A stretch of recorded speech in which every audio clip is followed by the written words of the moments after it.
Good afternoon, everyone. I hope that you all had a relaxing Easter weekend and have enjoyed some time with those you live with, or if you were on your own, that you had remote contact with loved ones.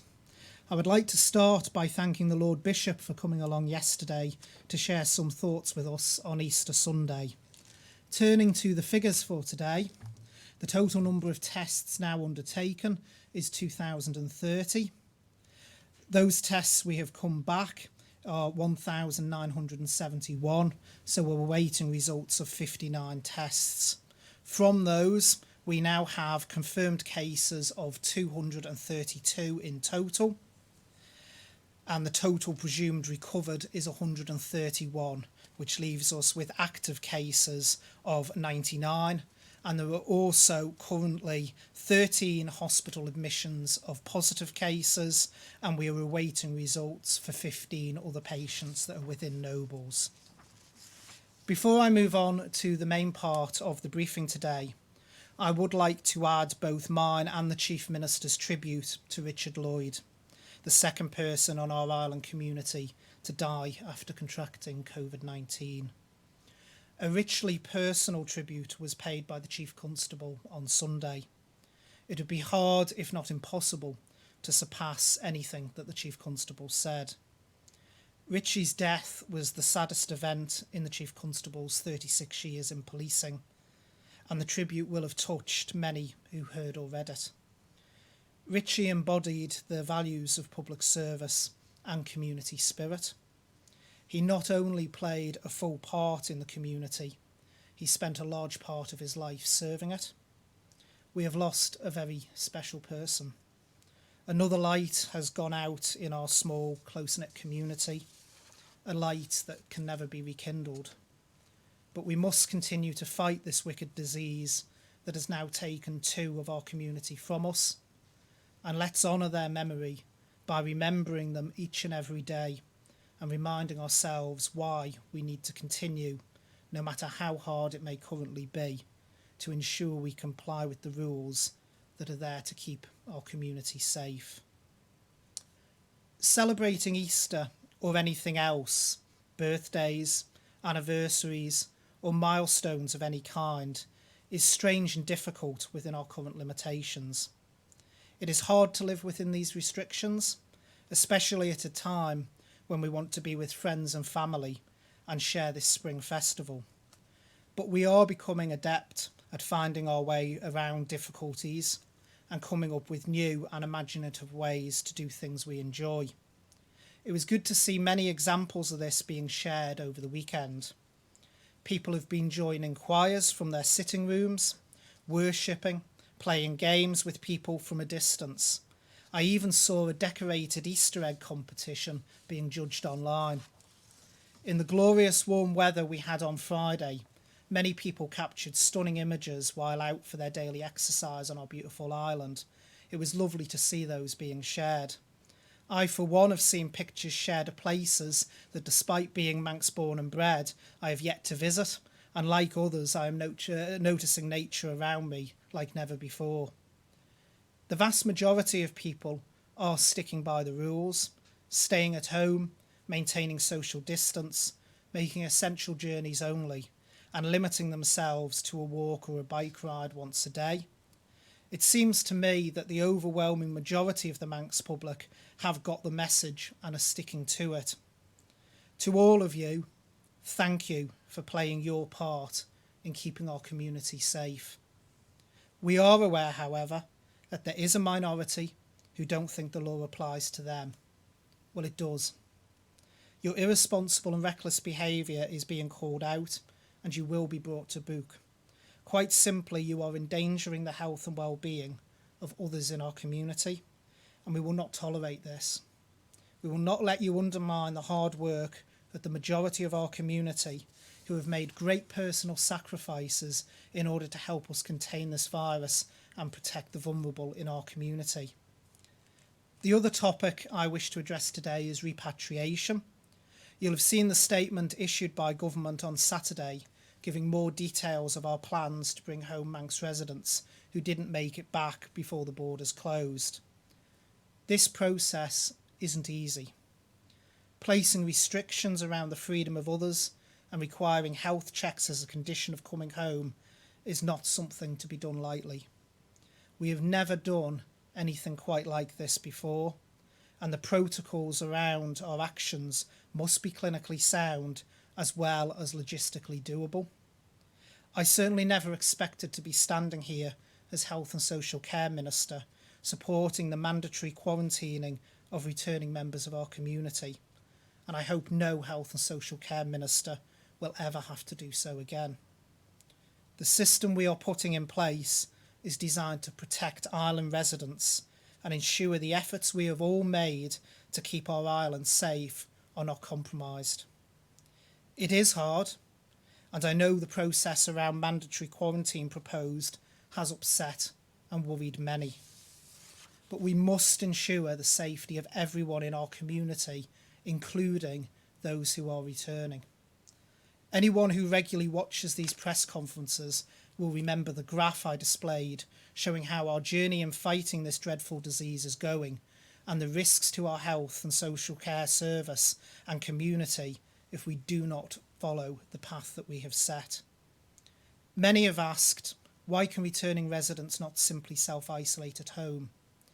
The medical modelling is clear and clearly shows that if even less than a handful, and substantially less than a handful it is, of returning residents of the 400 we know about were asymptomatic and breached the quarantine at home, with the way the virus multiplies in the community, that could lead to a double bounce effect, resulting in over 100 additional cases on top of those cases we are already expecting in just 1 week. And after 2 weeks, with the way this virus multiplies, even using a worldwide low multiplier for this virus, it would exponentially increase in terms of additional cases, causing serious issues for our health services and our ability to cope with demand. It is therefore absolutely essential that returning residents are managed in a clinically safe way. Otherwise, as per our medical modelling, we risk exposing our community to a second wave of this dreadful virus that would put our case trajectory onto a similar track to that of Italy's, and just those few extra cases a day would result in the blue curve that was shown on the graph. So yes, the quarantine does sound harsh. Yes, it will cause upset and heartache, but it is necessary to ensure that all of the hard work that has gone on to date to protect our community is not undermined. There are to date, as I just stated before, roughly 400 people who have requested to come back. We will bring them back in groups. The first sailing is due on Wednesday. A small group of dedicated staff from different parts of government have brought this plan together with clinical input, and I will update you on this further at a future briefing. Some people will no doubt be disappointed if they have to wait. While I understand they are desperate to come home, we have a system we have worked hard to get right, and we must stick by it to ensure our community can remain safe and we can control the spread of this disease that has already taken lives. Everyone will get home if they meet the criteria, but they can't all come at once, and it must be done in a clinically manageable way. We must continue to flatten the curve, prevent a surge in demand that could cripple our health and care services, and to ensure we do not undo the good work we have already collectively done. Preservation of life is our number one priority, but of course there are other considerations very high on the agenda. These include reviving our economy and restoring some semblance of normal life to our community. We have looked at every scenario, and again with input from our clinicians, been looking at what an exit strategy would look like, taking a risk-based approach sector by sector across our internal economy. However, we need to ensure that any measures taken do not allow this wicked virus to take a greater hold on our community. And it is important for us to understand where we are in the curve of this outbreak, and that data is still being examined. All of the measures we have taken are under constant review and will remain so. And we hope to be able to share details of our next steps shortly once the data has been fully collated and clinically examined. And I will now turn to questions. And first up today, I have Sam at Isle of Man Newspapers. Good afternoon, Mr. Ashford. How are you? Good afternoon, Sam. I'm very well. That's good. I just wondered if we could get a quick update on the Chief Minister. How's he doing? Is he recovering well? The Chief Minister is recovering well. His symptoms have been mild, which has been the continuous cough and also a fever. His fever is now broken. I had a conversation with him last night. He chaired Council of Ministers this morning, virtually, of course. All our meetings now are online. But he chaired Council of Ministers this morning, and he is rapidly returning to his usual self. That's good. So I think I'll start with you said about exit strategy. Obviously, this has become the sort of buzzword in the UK at the minute. We've had a question from one of our readers this morning asking, in terms of, you said about the managed stage to reopen, how far realistically do you think we are down that? Are we looking potentially towards the end of this month, or are we looking further over the hill? It is still too early to say, Sam, to be perfectly blunt. We need to analyse the data. And as I just said there, everything has got to be done in a clinically managed way. What we've got to ensure we avoid, and this was mentioned at the UK press briefing yesterday, is this reopening things only to find the virus then spreads much more rapidly and you end up back where you started. So what we will be doing is we will be looking at the economy sector by sector, the risks that are involved. We'll be asking our clinicians and public health to have an input into that, and everything will be done in a risk by risk sector by sector managed way. At the moment, we're still analysing the data on where we are. If anyone's following the daily graph that is up on the website, they will know that green line, which is where we are, is verging between the blue and the red, depending upon which day you look at. And we do need that time just to get absolutely certain where we are in our curve. So we've got that reassurance that any actions we take aren't going to put our community at risk. Okay, just secondly, we've had people who are off island and looking at returning, who are just wondering in terms of the actual process for them. They're wondering about whether, say for instance, will husband and wives be able to stay in the same room, and how will families be split up, and the actual process for how they get off the boat here to the hotel and what actually happens to them. And it's just something that they're concerned about, that they're not getting that information. Whereas they may be travelling this week and they still haven't been told what has actually happened. Well, hopefully I can give some reassurance around all of those points. Firstly, families will not be being split up unnecessarily. Husbands and wives can stay together as a family unit. In terms of transport will be provided for them to the hotel. So hopefully that will give some reassurance. And we've got Amanda from Jeff the Mongoose. Thank you, Minister. And can we please pass on our condolences to the friends and family of Richie Lloyd? And for our question, a union has advised nurses not to treat coronavirus patients if they don't have adequate PPE. We've been contacted by a frontline nurse who's expressed serious concerns over PPE availability. She said they are receiving small rations with no explanation as to why. Can you give us more detail on your strategy for distributing PPE? I most certainly can, and I'm happy to do so, Amanda. First of all, there is no shortage of PPE. I need to make that absolutely clear. The island has been buying in bulk from around the world, as well as through the NHS supply chain. So we do have a large stock of PPE. We've seen, of course, the video footage that I think was shown at the end of one of these press conferences about the work that's been going on at the NSC, where supplies are held. But there is very clear clinical guidance as to which PPE is used and when, and what is appropriate for different settings. So what that means is PPE is being released to the different clinical settings as and when they need it.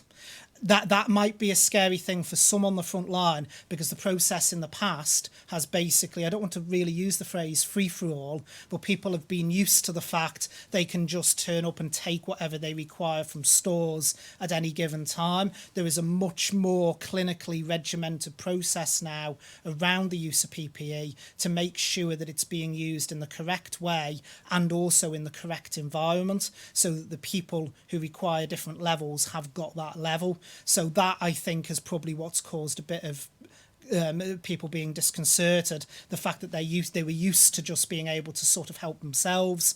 they now can't. We are releasing it in batches, but I need to be absolutely categorical. There is no shortage of PPE. We're not experiencing some of the issues that have been mirrored in the UK. Thank you very much. We've also had a lot of messages about the repatriation emails sent from the government to those wishing to return to the island. Although the situation is, of course, complicated, is the government giving consideration to the tone of the communication it is sending? Those stranded face their own stresses and tell us that more empathy would be appreciated. What is being done to review the tone of the correspondence sent to those trying to come home? Tone is very important in everything that we do as a government. Sometimes we will get it right, sometimes we'll get it wrong. The same with any communication. People are under an awful lot of stress. As I said in my opening remarks there, a lot of the process may look harsh, particularly the quarantining bit, with a lot of people who just want to get home. They just want to get back to their ordinary lives within the community, and they're stranded abroad in some cases through no fault of their own. They just couldn't physically get back before the border closure. So we do understand the stresses and strains people are under. All our correspondence is constantly reviewed in terms of tone and what we're sending out. This is, of course, the first batch, so we will have things to learn from that. But what people have got to understand is this has got to be done in a clinically managed way, because as I explained, if we get a second line of infection into our community, we've planned for the existing infection rate in the community, and at the moment that's at a manageable level. But if we got a second line of infection into the community that doubled the cases, and we know with the exponential growth of this virus how quickly that can happen, that would overwhelm our health system. So although a lot of what we're doing may seem harsh, it has had full clinical input, and it is the only way that we can get people back in a managed way. So yes, there will be a lot of heartache, there will be a lot of upset, and there will be a lot of worried people out there, and I fully acknowledge that. And as I say, I hope that in years to come, none of my successors as Minister for Health and Social Care will ever have to stand at a podium and make the announcements that I've been having to make over the last few weeks. It's absolutely heartbreaking. Thank you very much. Next up, I have Tim, Manx Radio. Faster my Minister. I've just been outside during the minute and an incredibly moving tribute to David Corkish and Richie Lloyd being paid down here in Arbury as both parishioners down in this neck of the wood. And a question I've had throughout Easter, and I'll revisit it, is the postcode breakdown of where cases are. People are crying out for that. Yeah, at the moment, Tim, and that is being worked up and it will be going public. But as I said, we can only do it on the 3-digit postcode. So it'd be the IM1, IM2, IM3, IM4, etc. We can't break it down more than that. In terms of that, at the moment, I can say exactly and emphasise again what I've said at previous press conferences. At the moment, the density of cases is around density of population.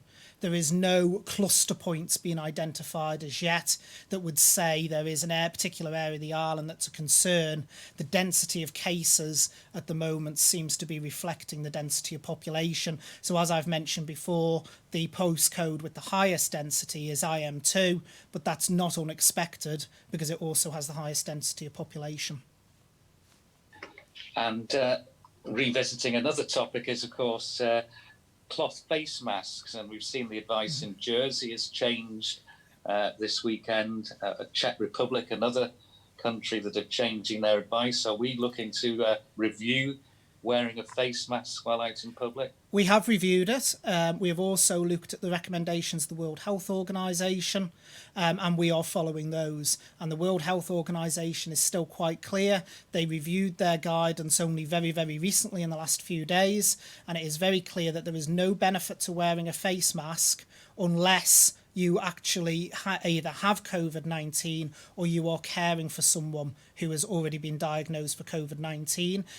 What we've got to remember is with face masks as well, they are only of any use whatsoever if they are actually applied and removed clinically in a clinical manner. So that means you don't touch the fabric of the front of the mask, because if you touch the fabric of the front of the mask, you've potentially contaminated it. and that you remove it the same way via just the strings and you dispose of it clinically correctly. If anyone isn't doing that, then the mask is of no use anyway. But one of the interesting things is there is a study that looked at masks, and it actually found that people who were wearing masks were more likely to touch their face than people who weren't, which I found quite an interesting study. But also, if you delve down into the details of all the countries, which I think now is about 203 that have had COVID-19 cases, some do have cultures of wearing masks, others don't. But certainly there seems to be no evidence that wearing masks affects what the human-to-human community transmission rate is. There seems to be no difference between those cultures where masks are prevalent and those cultures where masks aren't. So it suggests on the raw data that it doesn't actually have any effect in terms of community person-to-person transmission. Okay, I've got Rob at 3FM. Good afternoon, Minister. I hope you had a pleasant Easter weekend. There was enough to keep me occupied, Rob. I'm sure. First off, we'd also like to extend our deepest condolences to the family and friends of Mr. Lloyd, obviously following the tragic news this weekend. We really do wish them all the very best. Firstly, we've had another warning this morning from the Office of Fair Trading about scammers trying to target residents and businesses with either fake or low standard healthcare products such as masks, gloves and hand sanitizer. To your personal knowledge, how big is the scale of this issue on the Isle of Man specifically?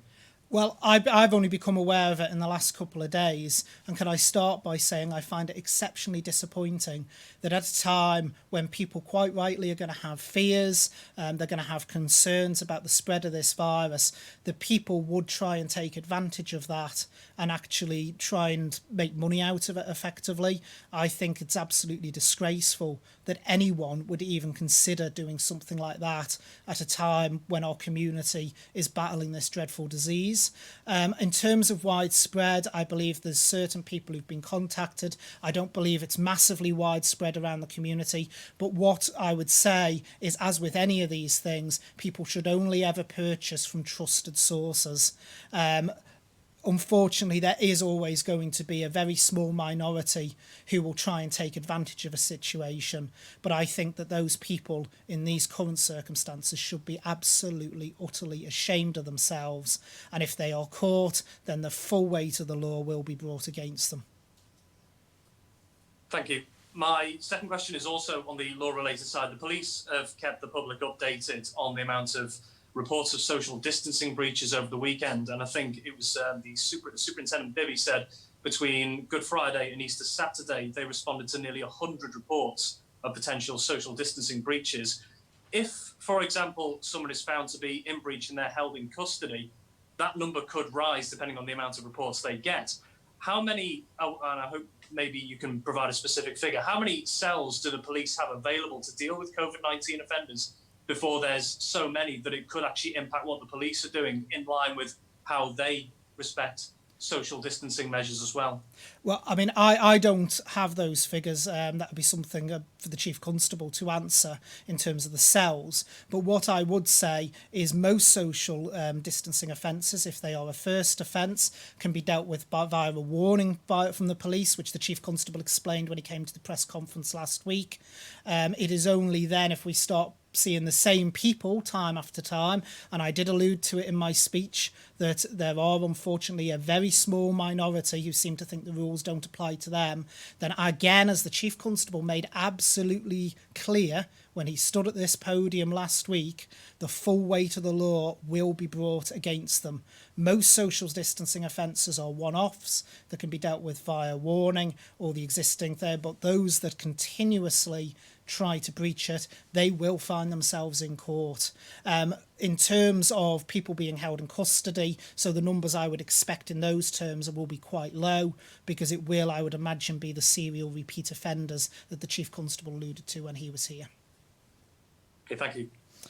Next up, I have Paul. Hello, David. Hi, Paul.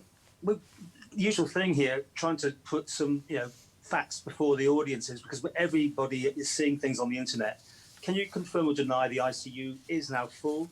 6 ventilators were in use, 2 only left.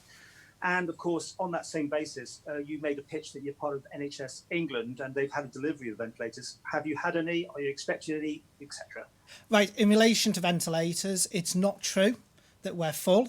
And plus the fact, working off the figures you just gave there, that would mean ICU is 8. As I pointed out at the press conference last week, we've actually doubled our ICU capacity and it's now 16. We have all the ventilators that we need. One of the important things I need to emphasise is, again, and I think it's not been helped by the international media's fascination with ventilators, not all patients in hospital require ventilation. It is only those who are the most severe cases with serious breathing difficulties. Most require just a nose cannula oxygen therapy. Some require mask oxygen therapy. Others don't require oxygen therapy at all, just require monitoring. So it's not the case that anyone who's in hospital seems to be, it requires oxygenization or requires ventilation. And I think that's very important to emphasise, because some of the posts I've seen on social media over the weekend assumes that when I read out the hospital numbers, that's the number of people that require a ventilator. It most certainly isn't. I can say right here, right now, in ICU, which is the more critical patients, we only currently have 2 patients in there, COVID-19 patients. So I need to make that absolutely clear that that's not the case. We are not close to our ventilation capacity, and certainly the hospital is not overrun. That's complete falsehoods. Good, thank you. The Comas Hotel, there's pictures of fencing going up around it. Is that to do with this current project? And what is it to do? Keep people in, out, and also you're presumably going to get friends and relatives turning up there to say hello across this fence. I mean, any more on that you can give us? There's various logistical works going on up there, including building works. So fencing, I believe, is part of that. We're creating an area so people can exercise, because, of course, one of the key things is we have said people will still be able to have their daily exercise up there. But it is important, and it's got to be remembered, this is a quarantine facility at the end of the day. I made it absolutely bluntly clear in my remarks earlier that, you know, we have to do this in a clinically managed way. And sadly, it is going to cause upset, it is going to cause heartache, and it is going to worry people. But it is important that we follow the advice of our clinicians and the medical evidence and protect not just the people here now, but also those returning residents as well, because ultimately they are residents of the island too. We're all one community, and we all need to ensure that what we do is for the best protection of that community at this time. By the way, did you answer the question about have you put a pitch in for any ventilators from the NHS England? Sorry, I should have said we have all the ventilators that we require on Ireland, because it's not just around ventilation as well. What we've got to remember is you've got to have staff trained to use it. You've got to have the space to do it. We have doubled our ICU capacity on the island, so we do have all the ventilators that we require. Thank you. Tim, another question? Yeah. Can I just ask about patient transfers? Because I believe there's some changes across at Liverpool. They're not using the main terminal anymore. That's news to me, as I'm not aware of that they're not using the main terminal at Liverpool. I know patient transfers, certainly the conversations we had with Liverpool Airport, they would still be coming in and out. They may well have shut the main terminal because they've not got many flights going through, but my understanding is patient transfer flights are still going from Liverpool. Yeah, they're using apparently XLR as a corporate aviation facility, right? Yeah, which is from my memory, from the number of times I've been through Liverpool, that's the facility just to the side of the airport. But in terms of patient transfer, we will continue to move people back and forward as required. But again, I need to emphasise we have cut down massively on our patient transfer. It is only those who are really in exceptional need that are now travelling. A lot of consultations are being done either over phone or, as we are speaking now, over video. Amanda? Government guidance says that children can spend time in 2 households if their parents are separated. Some parents are concerned that this risks too much contamination for their children. Is the government going to retain the blanket rule, or would they consider a case-by-case basis? Well, obviously, ultimately, it's down to the parents, the agreements they put in place with their own children. The current rules do allow the facilitation of children to move between households, but that is a risk that the parents themselves need to consider and manage. Obviously, if a child is in a house that becomes symptomatic, then that household gets locked down.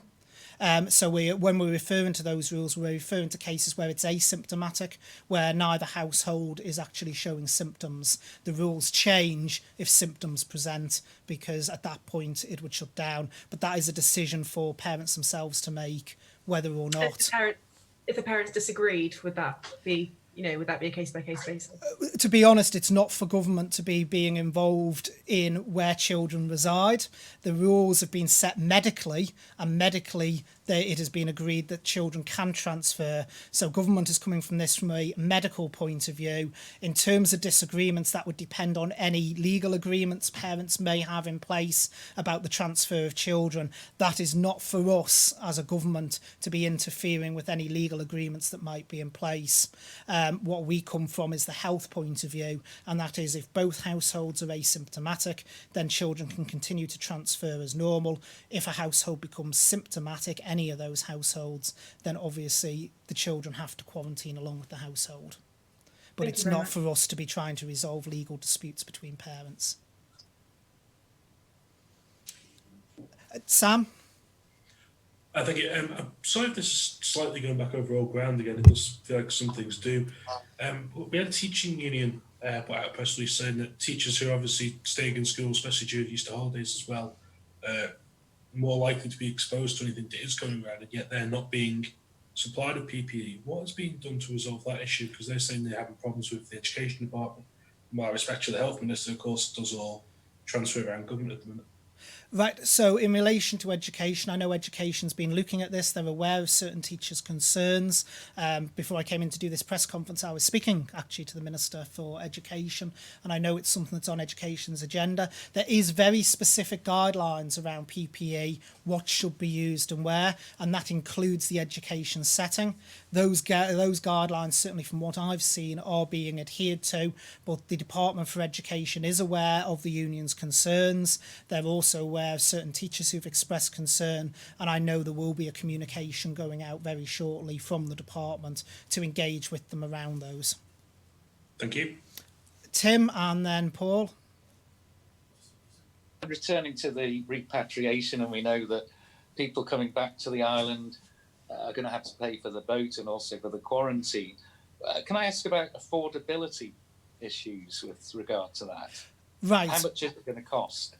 Right, well, the 1,000 is the maximum cap. That's what I need to say first of all. I know this has caused some concern. Those who are on or would qualify for, so that's the key point, not just those that are on but would qualify for income-related benefits will not have to pay. The same with any student who is in receipt of a maintenance grant. For anyone else, the absolute important point is nobody is going to be turned back because they don't have £1,000 in their back pocket. We will arrange payment plans for people which may be over a quite substantial period of time. We've not gone down the route of the UK as they did with some of their quarantine, where they said it's got to be paid or you won't get your passport renewed and various other things. We haven't gone down that route. So people will be able to repay over maybe a year and a half if necessary to make it more affordable for them. We are not going to turn anyone away at Heysham because they can't afford the £1,000 there and then. And that needs to be made absolutely categorically clear. Okay, Paul? This is from a viewer. How many beds are currently available in Nobles? When do you anticipate the restarting of cancer surgeries, chemotherapy and other treatments? And there are patients who have been diagnosed and are waiting for treatment, and obviously it's very concerning for them. Right, taking the beds first, in total across the whole Nobles estate, I believe the current number of free beds is around about the 80 to 90 mark. In terms of those beds specifically for COVID-19, which is what I assumed the viewer's actually after, in total at the moment, according to my figures, we've got 26 beds occupied across the 2 wards, which would therefore, on my maths, leave 14 beds free. And of course, we've got the 50 beds due to come online on the new build on Newlands as well very shortly. In relation to, so what was the second half of your question, Paul? It was anticipating the restarting of cancer surgery. Oh, sorry, yes, cancer. I mean, again, you know, exceptionally worrying times for people. We have had to redeploy staff. But also one of the things that's informed our thinking is one of the evidence pieces that came out of Italy and the way they were dealing with the outbreak is cancer patients in a hospital setting, if they catch COVID-19, the fatality rate is 5 times that of ordinary people. That is something that came out of the evidence in Italy. So it's very, very important that we actually do things on a clinical risk management basis. So that is why, for instance, the UK has basically shut down its cancer centres, because although there are people awaiting treatment for cancer, the risks of them going into a medical setting, and if they then contracted COVID-19, are even higher in most cases than their risks with the cancer they're suffering from. It's been a very difficult decision to make. Again, I know it's caused a lot of concern, a lot of worry, not just for the patients, but their wider families as well, who quite clearly are worried about their loved ones. But it is something we've had to take on a clinical basis because we have had to repurpose the theatre in order to deal with COVID-19 and expand our ICU capacity. We've also need to repurpose staff, but we also need to recognise the risk that if cancer patients catch COVID-19, their mortality rate is 5 times higher than anyone else. So, you know, it's got to be done in a risk-based approach, and the best place for many of those people is self-isolating at home during this difficult time. But obviously, as with everything, we will look to unwind things as quickly as possible and get normal service resumed, but it's got to be done in a clinically managed and clinically led way based on medical evidence.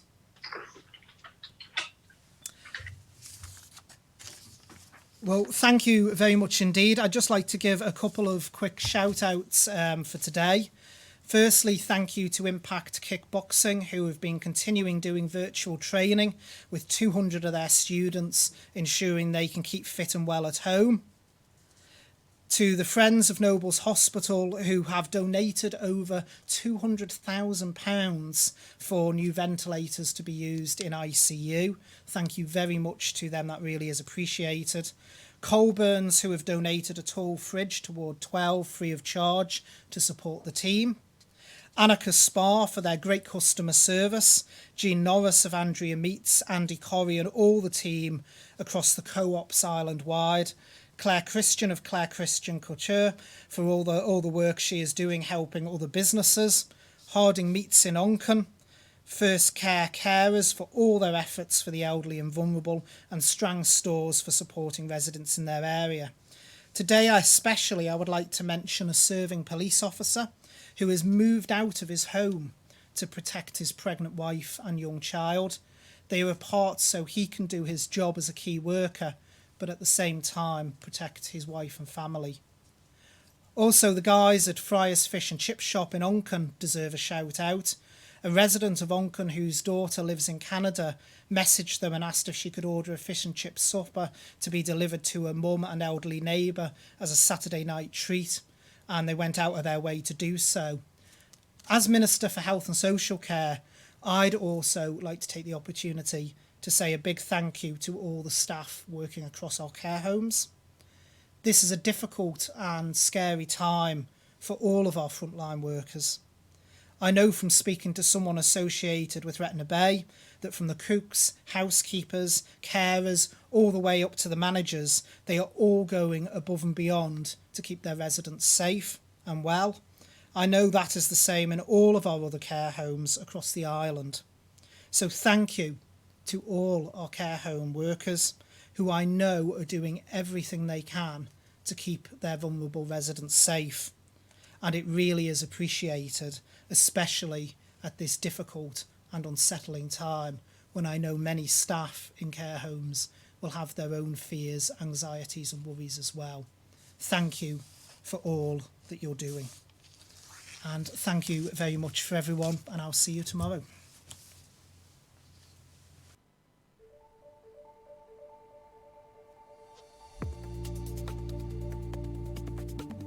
We're working hard behind the scenes to provide community services for our island. From supplying everyday essentials to maintaining access to important services. We are teaching the children of the key workers and delivering childcare. We're keeping the Isle of Man's essential services going. We've all got a part to play in keeping the island running. So you can play your part. Stay at home and keep our community safe. People's lives don't stop. And neither do we. Which is why we're providing our community with what it needs when it needs it. For you, for our community and our island. For you, for our community, for all our island. Hospice care for you, for our community and for our island. For you, for our community and for our island. For you, for our community, for our island.